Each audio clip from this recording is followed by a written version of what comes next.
Hello and good morning. I'm Charlie with Women in Leadership, powered by Free Time. Welcome to this week's weekly reading. So excited to share with you the two books that we're reading right now, Career Self-Care with Minda Zetlin and The Mastery of Love by Don Miguel Ruiz. If you haven't picked these up already, head over to the website, pick them up, have a great time with us, and we will see you on Mondays when we talk about it.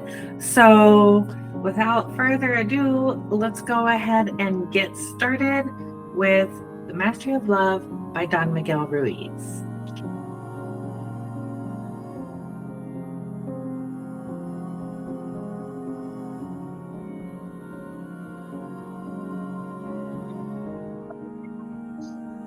The Mastery of Love by Don Miguel Ruiz. This week, we are on chapter 2, The Loss of Innocence. Humans by nature are very sensitive beings. We are so emotional because we perceive everything with the emotional body. The emotional body is like a radio that can be turned to perceive certain frequencies or to react to certain frequencies. The normal frequency of humans before domestication is to explore and to enjoy life. We are tuned to love. As children, we don't have any definition of love as an abstract concept. We just live love. It's the way we are. The emotional body has a component like an alarm system to let us know when something is wrong. It is the same with the physical body. It has an alarm system to let us know something is wrong with our body. We call this pain. When we feel pain, it is because there is something wrong with the body that we have to look at and fix. The alarm system for the emotional body is fear. When we feel fear, it's because there is something wrong. Perhaps we are in danger of losing our life. The emotional body perceives emotions, but not through the eyes. We perceive emotions through our emotional body. Children just feel emotions and their reasoning mind doesn't interpret or question them. This is why children accept certain people and reject other people.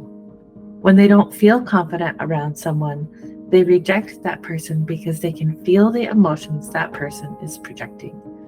Children can easily perceive when someone is angry, and their alarm system generates a little fear that says, "Stay away."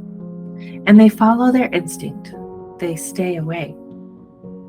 We learn to be emotional according to the emotional energy in our home and our personal reaction to that energy. That is why every brother and sister will react differently according to how they learn to defend themselves and adapt to different circumstances. When our parents are constantly fighting, there is disharmony, disrespect, and lies. We learn the emotional way of being like them.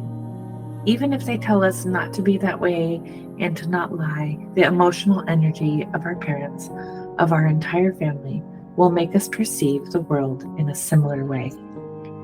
The emotional energy that lives in our home is going to tune our emotional body to that frequency.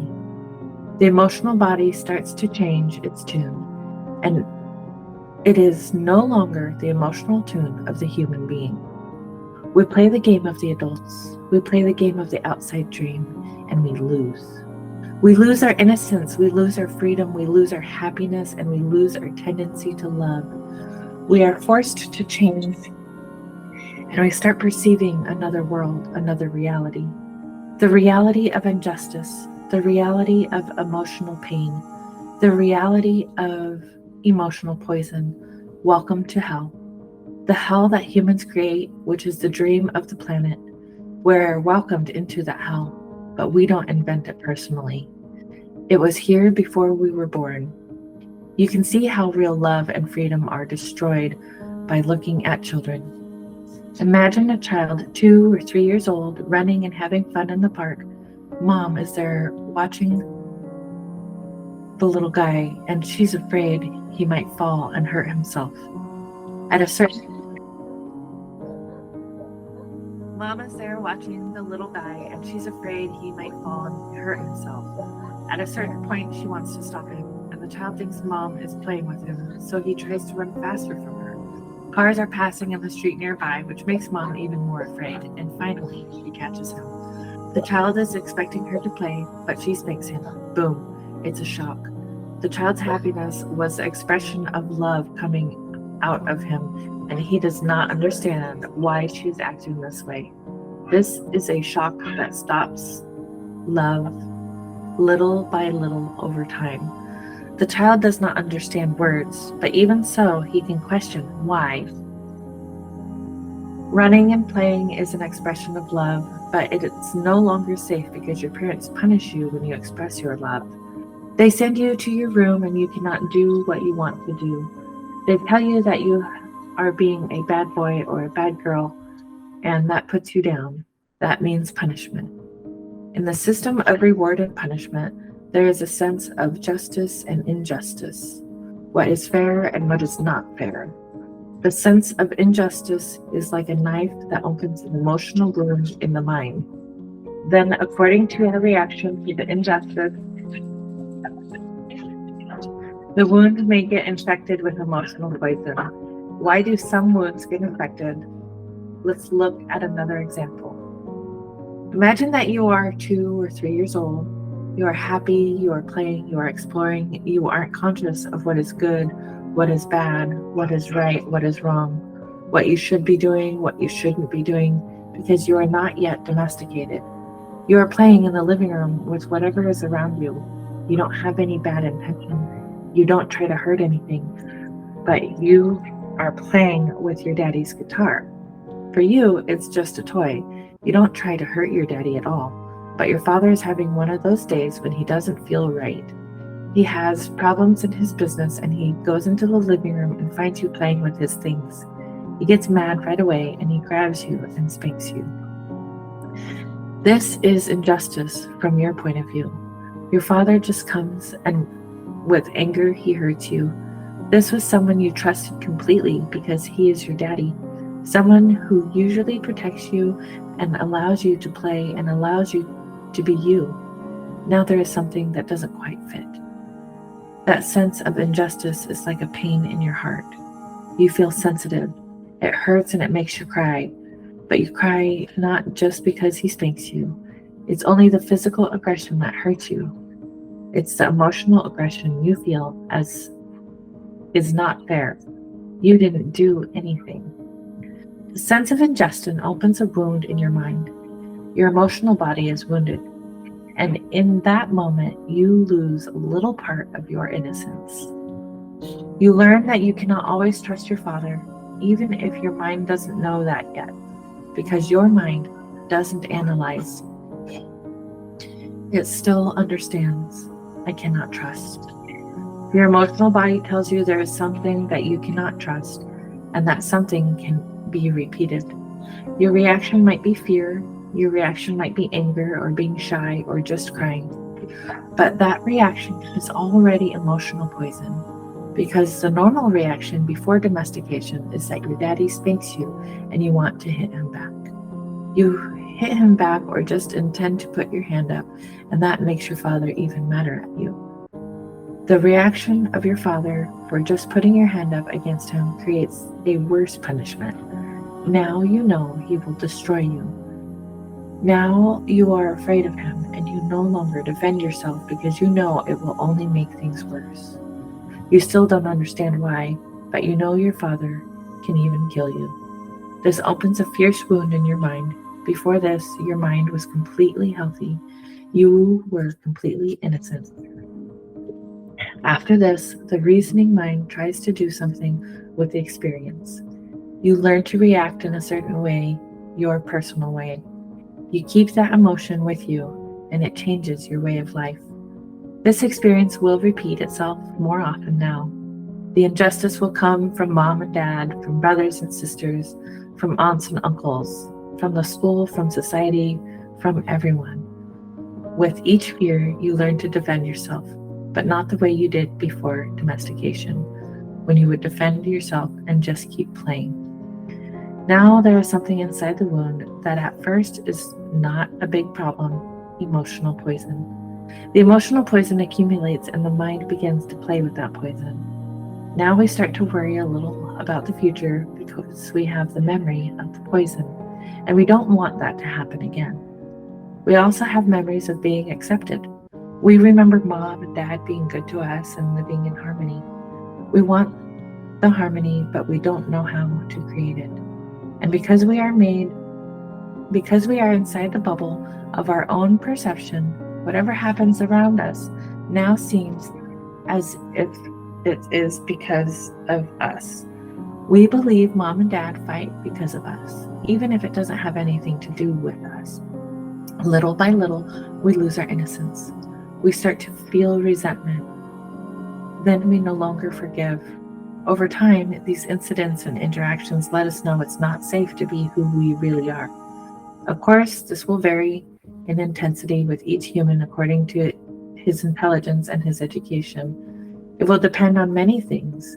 If you are lucky, the domestication is not that strong. But if you are not so lucky, the domestication can be so strong and the wounds so deep that you can even be afraid to speak. The result is, oh, I'm shy. Shyness is the fear of expressing yourself. You may believe you don't know how to dance or how to sing, but this is just repression of the normal human instinct to express love. Humans use fear to domesticate humans, and our fear increases with each experience of injustice. The sense of injustice is the knife that opens a wound in our emotional body. Emotional poison is created by our reaction to what we consider injustice. Some wounds will heal, others will become infected with more and more poison. Once we are full of emotional poison, we have the need to release it, and we practice releasing the poison by sending it to someone else. How do we do this? By hooking that person's attention. Let's take an example of an ordinary couple. For whatever reason, the wife is mad. She has a lot of emotional poison from an injustice that comes from her husband. The husband is not home, but she remembers that injustice and the poison is growing inside. When the husband comes home, the first thing she wants to do is hook his attention, because once she hooks his attention, all the poison can go to her husband and she can feel the relief. As soon as she tells him how bad he is, how stupid or how unfair he is, that poison she has inside her is transferred to the husband. She keeps talking and talking until she gets his attention. The husband finally reacts and gets mad, and she feels better. But now the poison is going through him, and he has to get even.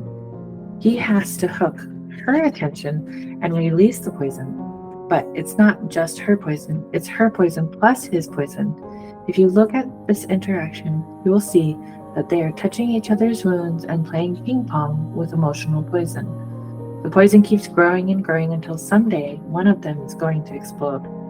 This is often how humans relate with each other. By hooking the attention, the energy goes from one person to another person. The attention is something very powerful in the human mind. Everyone around the world is hunting the attention of others all the time. When we capture the attention, we create channels of communication. The dream is transferred, power is transferred, but emotional poison is transferred also. Usually, we release the poison with the person we think is responsible for the injustice. But if that person is so powerful that we cannot send it to him, we don't care who we send it to. We send it to the little ones who have no defense against us, and that is how abusive relationships are formed. The people of power abuse the people who have less power because they need to release their emotional poison.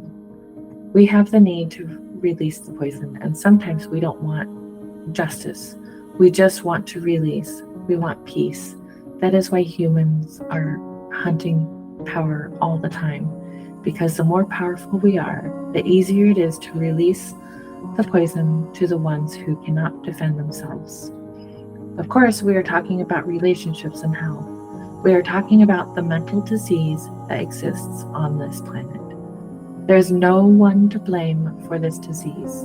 It is not good or bad or right or wrong. It is simply the normal pathology of this disease. No one is guilty for being abusive, just as people on that imaginary planet are not guilty because their skin is sick. You are not guilty because you have wounds infected with poison. When you are physically sick or injured, you don't blame yourself or feel guilty. And why feel bad or feel guilty? Because your emotional body is sick. What is important is to have the awareness that we have this problem.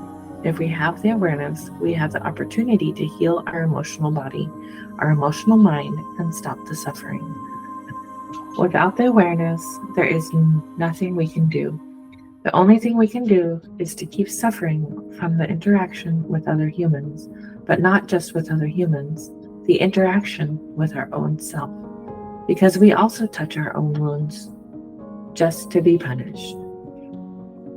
In our mind, we create that part of us that is always judging. The judge is judging everything we do, everything we don't do, everything we feel, everything we don't feel.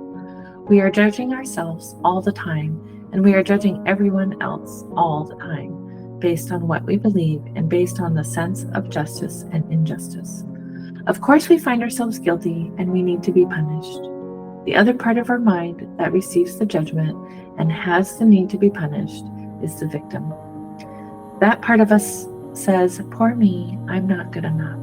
I'm not strong enough. I'm not intelligent enough. Why should I try?" When you were a child, you could not choose what to believe and what not to believe. The judge and the victim are based on all those false beliefs you didn't choose. When that information went into your mind, you were innocent. You believed everything. The belief system was put inside you like a program by the outside dream. The Toltecs call this program the parasite.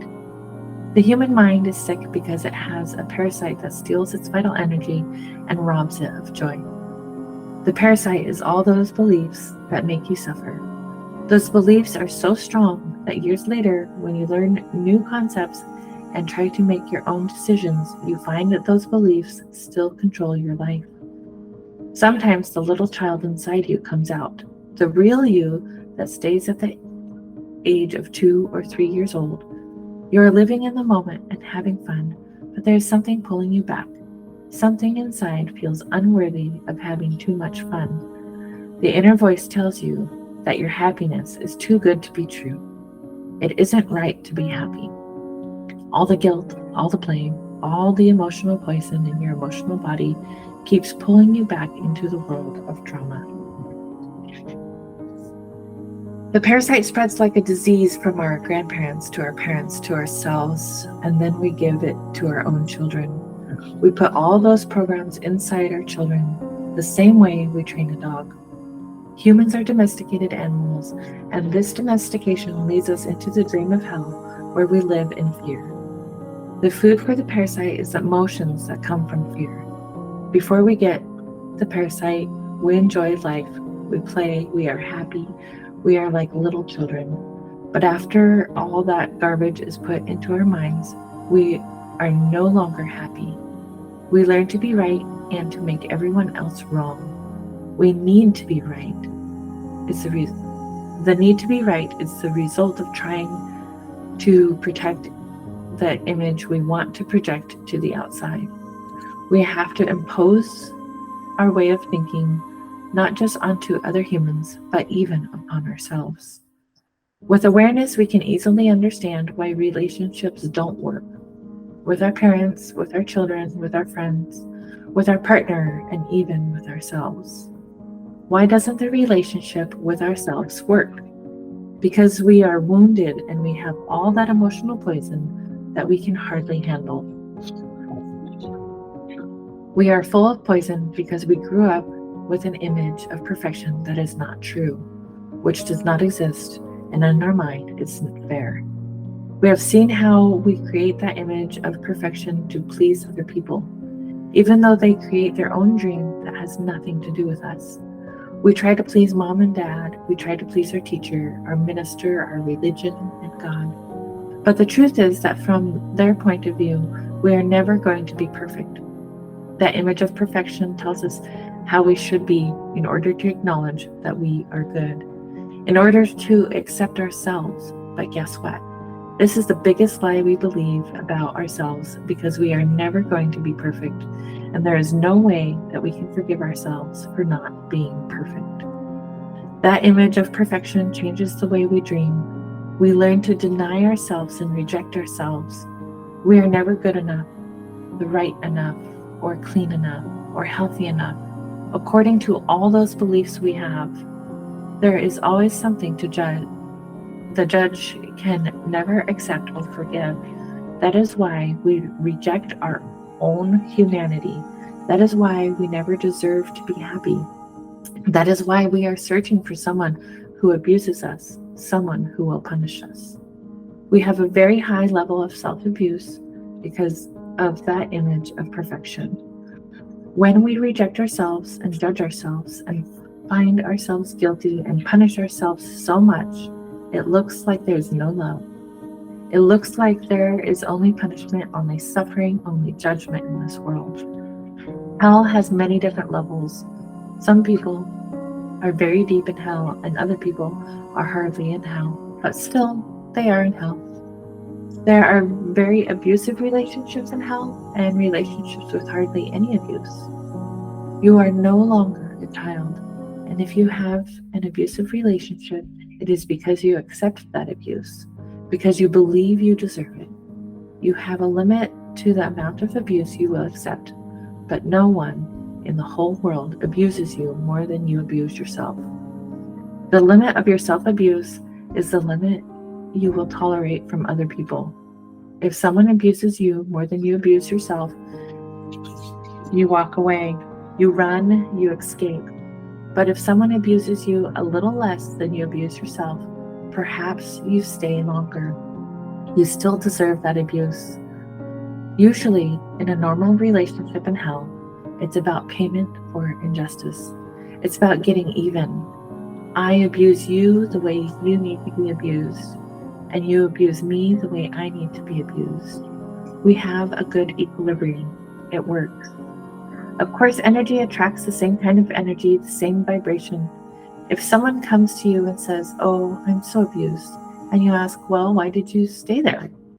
He doesn't even know why. The truth is, he needs that abuse because that is the way he punishes himself. Life brings you exactly what you need.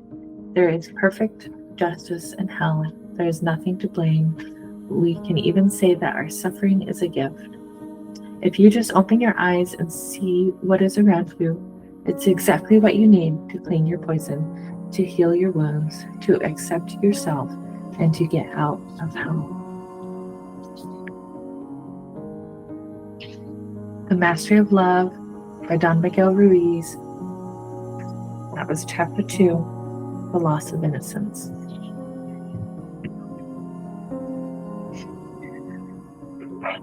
We are also on chapter 2 of Career Self-Care by Minda Zetlin. Find your happiness, success, and fulfillment at work. What? Just that. All right, chapter 2. The disappearing line between life and work. I get more than 200 pitches a day from public relations people who want me to write about their clients. Having all these people desperate to get my attention makes me feel powerful and important, sometimes in stupid ways. Once, when I was researching a story, I sent emails to a bunch of PR people on a Friday evening to set up interviews. Most of them answered me over the weekend, but a few didn't. Humph. I thought disdainfully, I guess you don't really care about getting your clients into my story after all. If I had a time machine, I'd go back and slap myself. You've probably had the experience one time or another of sending off an email or chat message way outside of working hours, perhaps in the middle of the night, and getting an immediate answer. Maybe you thought, what kind of nut answers emails at this hour? Shouldn't you be sleeping or else doing something fun? Then again, you were the late night workaholic who started that email conversation in the first place. One writer I know told me he wrote an article on his phone while shopping at the mall with his family. I've never figured out how to write with any efficiency on my smartphone, which is probably the only reason I've never tried anything like this myself. On Valentine's Day a couple years ago, my musician husband got a gig playing in a local restaurant. I went with him, which meant I had to sit alone at a table for about 4 hours, and I admit that I very unromantically spent the first of those hours working on my tablet because I was behind on some deadlines. I don't mean to suggest that any of this makes sense. I'm just saying that this kind of thing does happen, whether it should or not. My friend said he wrote the article at the mall because I can, which is as good an explanation as any for my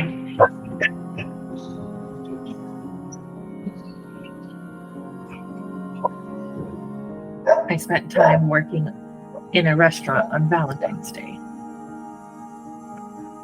What if your workplace were obliterated at 5 p.m.? How we think about life versus work is evolving over time. Back in the 1980s, when I started my career, I used to fret about work all the time. A colleague of mine told me that at 5 p.m. each day, he would imagine that our company was obliterated by a bomb and would stay that way until the next morning. He advised me, for my own sanity, to adopt the same attitude. I thought that following this advice would be completely impossible. I was never done with my work at 5 p.m., and I hated leaving tasks unfinished. I wanted to be totally engaged in my job and think about it all the time, but I also understood that I and my colleagues who thought that they were the exception and not the rule.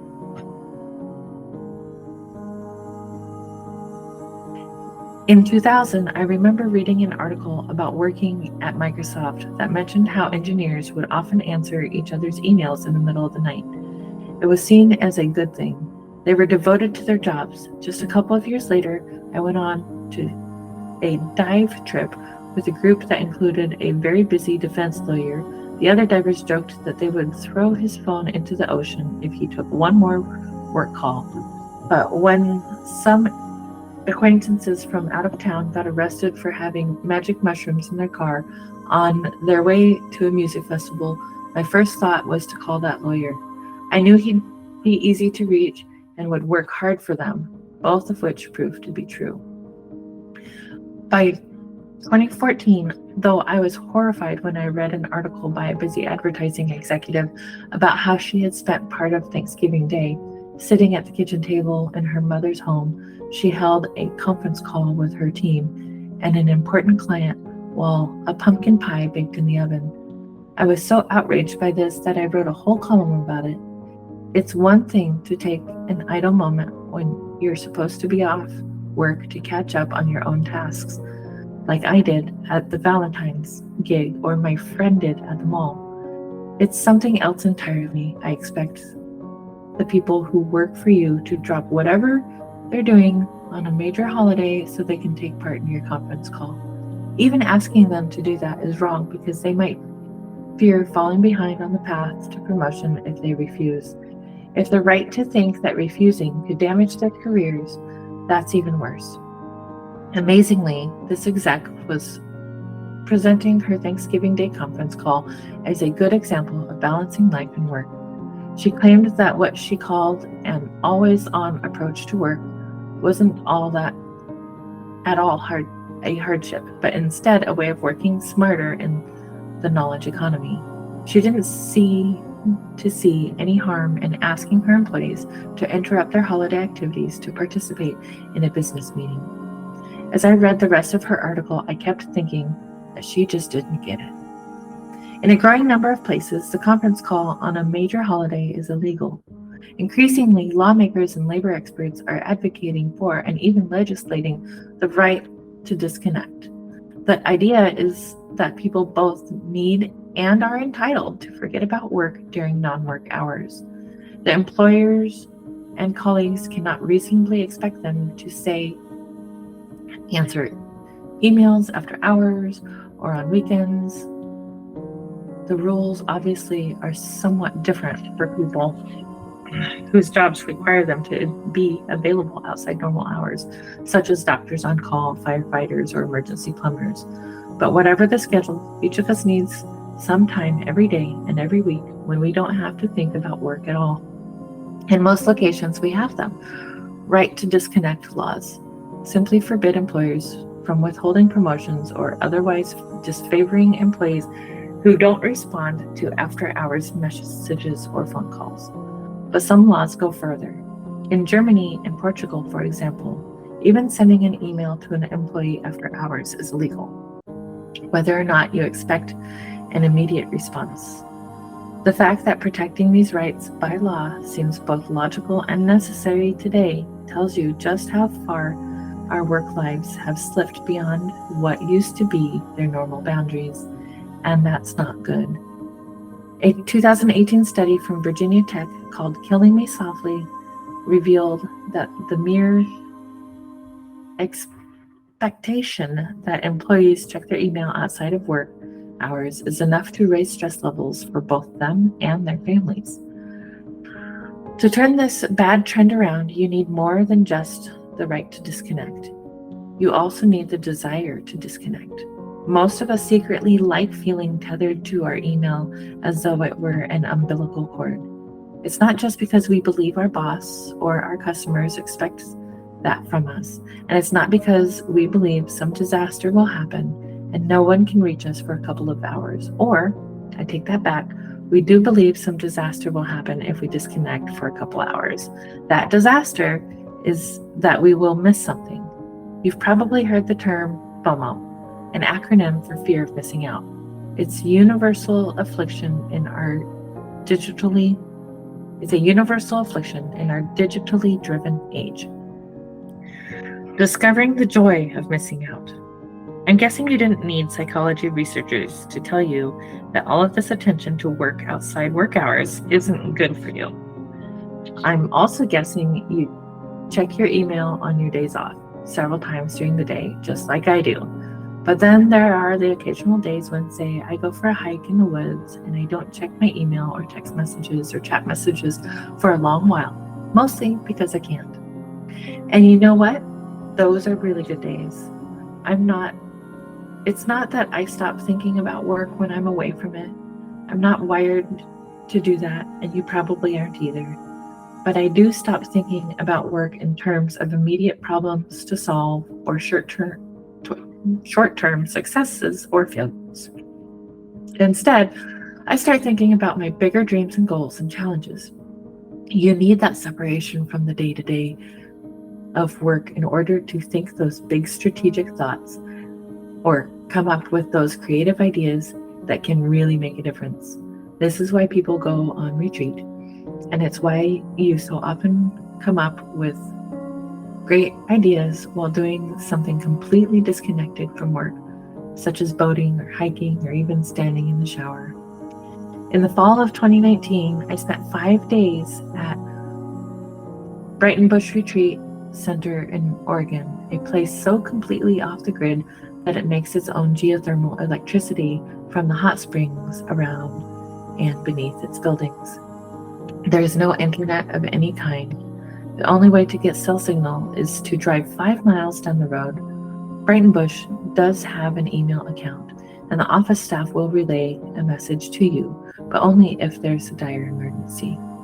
When you spend the day there, you are truly disconnected. In spite of this, or more probably because of it, Brighton Bush is one of my favorite places in the world. Every time I go there, deprived of email, text, Slack, and Facebook, unable to check how much traffic my columns are getting, or whether they're being shared on social media, I feel different. And I am different. I slowly turn into someone calmer and more introspective, more like my thoughtful and serious younger self. I walk the trails and soak in the hot springs and spend hours and hours reading and writing in my journal without my usual occupations. Without my usual occupations and preoccupations, I become more open-minded and open-hearted and more willing to be vulnerable and try new things. On my last visit, on a whim, I went to a spirit guide workshop, which is the kind of thing I don't really believe in, would never do at home, and will probably never do again, yet I'm glad I tried it. I recently discovered a wonderful TEDx talk by Caroline McHugh called The Art of Being Yourself. Toward the end of the talk, she gives this priceless piece of advice. With every passing year, your job is to be better and better at being who you already are. This is not a cosmetic exercise. You're already different. Your job is to figure out how and then to be more of that. For me, being off the grid and away from all my technological connections, and especially my work life, makes me more like myself. I believe disconnecting can do that for all of us, which is why it's so important that we have that right. Some people talk about JOMO, the joy of missing out. That's what Britton Bush does for me. You might consider giving JOMO a try. There's another reason that many of us are so bad at drawing a line between at work and not at work these days, and many of us work for ourselves. The rise of the solopreneur and the gig economy has transformed work life for a huge swath of the American population. According to the Pew Research Center, there are more than 15 million self-employed people in the United States. I'm one of them. If you work for yourself, you have customers rather than an employer, and some people believe that the customer is always right. Customers, in particularly, usually believe that. That throws a whole different spin on things, because now, if you work all night to meet an impossible deadline, or if you skip an important life event because you're needed at some meeting, you're not going into the absurd demands of the unreasonable boss. You're providing stellar customer service, which is what you're supposed to do. Put the customers first, be obsessed with the customer, delight the customer. How many times have you heard those phrases in ads, articles, and business books? Even if you're not an entrepreneur, the rise of the gig economy and the fact that entrepreneurs are lionized in today's world seem to have led to the odd expectation that everyone should act like a business owner, even if they're just an employee. Amazon, for one, has enshrined the idea in one of its famous leadership principles. Leaders are owners. They think long-term and don't sacrifice long-term value for short-term results.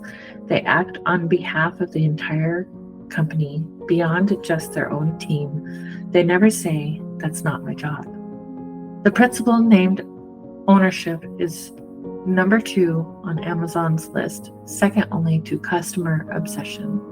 No wonder those of us who are self-employed seem to think that it's normal to let work take precedence over personal life, and everyone else seems to agree. Sitting up late, answering emails, working on weekends, missing parties and school plays, all of that seems normal. The other day, my husband got very mad at me because he made a nice dinner for us, but I didn't come out of my office till nearly 11 o'clock at night. If I hadn't been yelled at for it, that would have seemed normal too. How do we change all this?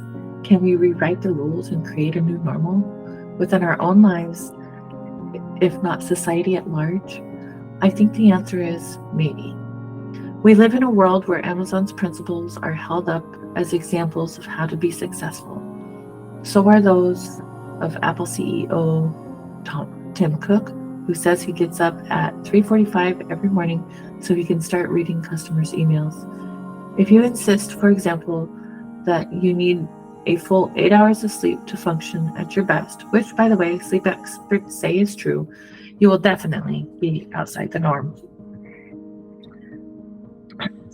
Who's really making you work late? What would happen if you started setting boundaries past which your work is not allowed to go? My guess is that you'd be negotiating those boundaries only with yourself and that no one else expects you to still be at your desk at 9 p.m. Of course, what's actually dictating your late hours is probably your workload, and you may be at your desk late into the evening because whatever it is you're working on absolutely positively needs to be done the next day. I don't mean to suggest you start missing all your deadlines, but I am suggesting that if you limit your working time to a reasonable number of hours, you'll find you don't get any less done. Actually, that's not just a suggestion, it's a scientific finding. Researchers at Stanford found that people who work 60 hours a week get less done than those who work 40 hours a week. Multiple other studies have had similar results. So if you miss a deadline or two on your way to achieving a more humane work schedule that will improve your mood and retention and likely the quality of your work as well, does that sound like a worthwhile trade-off? It is actually possible to tell your boss or your customer or whoever you're trying to please that your workload is too great or your deadlines are too tight or you need some extra time or some extra help. The answer to that will depend a lot on where you are, how dependent you are on your job or on that particular customer, what the competition is or isn't for your role, and how easy it would be for you to find another job and for your boss or customer to replace you. All of these are questions only you can answer. But here's something to keep in mind. Most of us, whether we work for bosses or customers, feel helpless to control our own work lives. But it's rarely true that we're as hopeless as we feel. So please at least consider setting some boundaries, what those would be, and how you would tell others about them, even if it's just a thought exercise for now. Combining life and work. There's a flip side to the disappearing boundary between work and home life, and that's the disappearing boundary between home life and work. For years, the trend toward people working from home or from co-working spaces or even while traveling the globe has been growing. Things like document sharing software, video conferencing, and chat for work teams made a physical presence in a specific location less and less necessary for most people. For some companies, having people on site is more a matter of philosophy than necessity. Many business leaders prefer to disallow remote work because they believe there's a value to people sharing a workspace every day. And depending on the work in question, they may be right. But the COVID-19 pandemic rewrote the rules for even the most remote work-averse bosses. When your state is under social distancing orders, having employees work from home is a whole lot better than not having them work at all.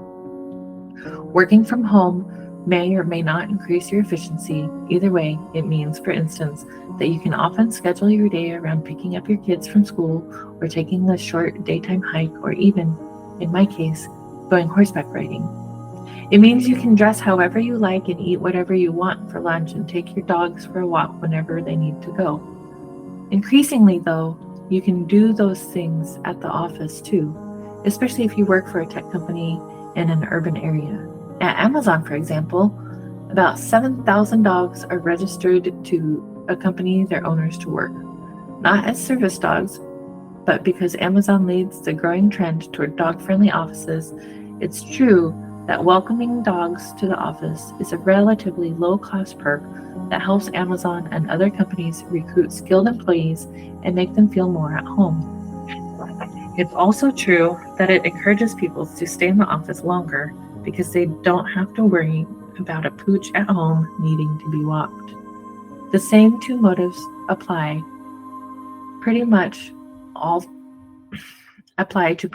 the perks that tech companies offer employees: meals, showers, childcare, recreation areas, gyms, sleep pods, hairdressers, and on and on. And even companies that don't offer home-like perks are relaxing their policies about things like making personal calls at work and wearing casual clothes. Thus, not only can people increasingly work from home, but they can also increasingly conduct what would normally be their home lives while at work. No wonder the line between at work and not at work has turned into a blur. This blurring of a once clear boundary is bad if it causes you to give up too much of your personal life in favor of your work life, or if it strains your relationships or messes with your physical or emotional health. But it can be good if it allows you to combine work and life in interesting new ways that help you be better at both. For that to happen, though, you need to be in charge of your own work-life combination, and you need to know that you are. A few years ago, I interviewed a career coach named Wendy Kaplan, and she became my coach. Somewhere along the line, I asked her about work-life balance. Everybody struggles with work-life balance who works, she said. I've coached thousands of people, and it's on everybody's list. Now they call it work-life integration. I laugh at that, but in some ways, it really is about having an integrated life and less about balance.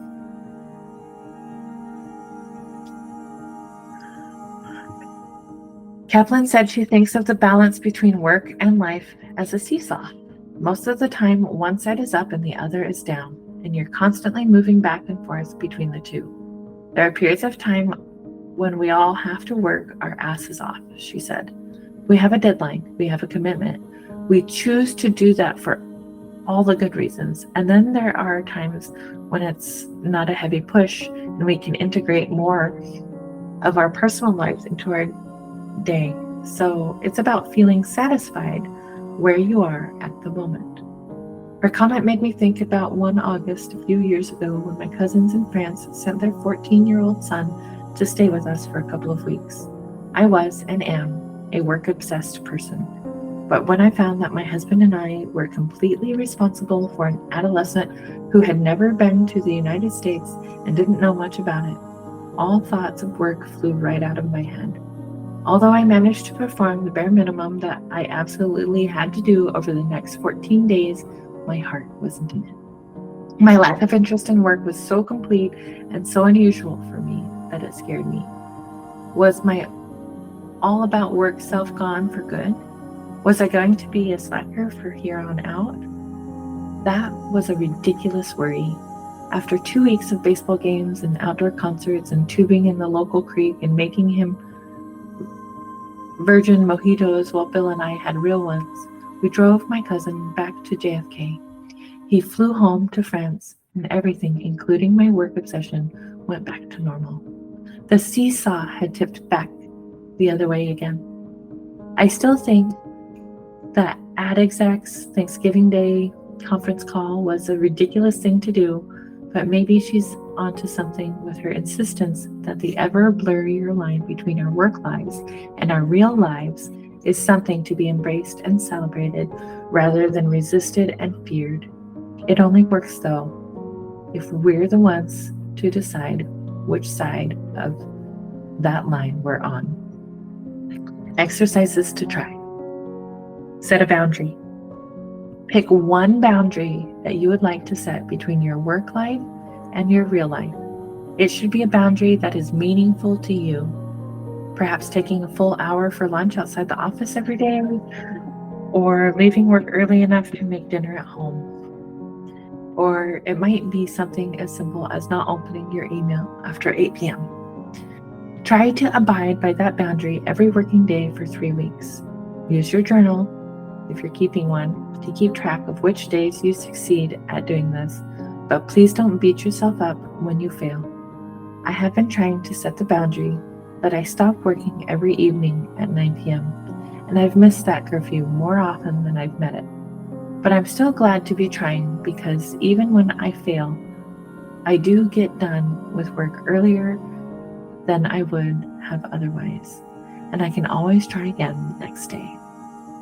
On the days that you succeed in keeping to your boundary, write down how it made you feel. Did it go well? Were you better able to relax in your off time? If the boundary made things better, maybe that's a good reason to keep it. If it didn't, consider trying a different one. 2. Eliminate the non-essential. If you're going to set better boundaries with work, it will help to eliminate anything you're spending time on that isn't really meaningful to your job. For a few days, keep track of how you spend your time. You can jot down what you're doing in your notebook or use an online tracking tool or app. For each task that you perform, ask yourself, is this a valuable part of my job? Examples might be making a sales pitch or solving a problem that is keeping a colleague from doing their job. Is this non-valuable but still necessary? Examples might include filling out an expense report. Is this a task I can put off till later with no serious consequences? If yes, then consider putting it off. Is this a task I can hand off to someone else? If yes, then please do that. After a few days, see if this approach has helped you reduce your work hours enough to stick with your boundary, whatever it is. And number 3, discuss better work-life balance with your boss. If you're struggling to do your job and still have a personal life, could it be that you're pushing yourself to do too much? Would anyone really mind if you left some of the work undone? If you aren't sure, then give it a try and see if anyone notices or objects when you abandon some less crucial tasks. If it's really true that your job expects too much of you, is there something you can do to change that? Consider bringing this up with your boss. Can you get additional help? Can you give some of your work to someone else, or perhaps just leave it undone? Even if you don't feel safe having this conversation with your boss, try to imagine what you would say. Try to imagine getting a positive response. Ask yourself if it would really be out of the question to just broach the subject and see what happens.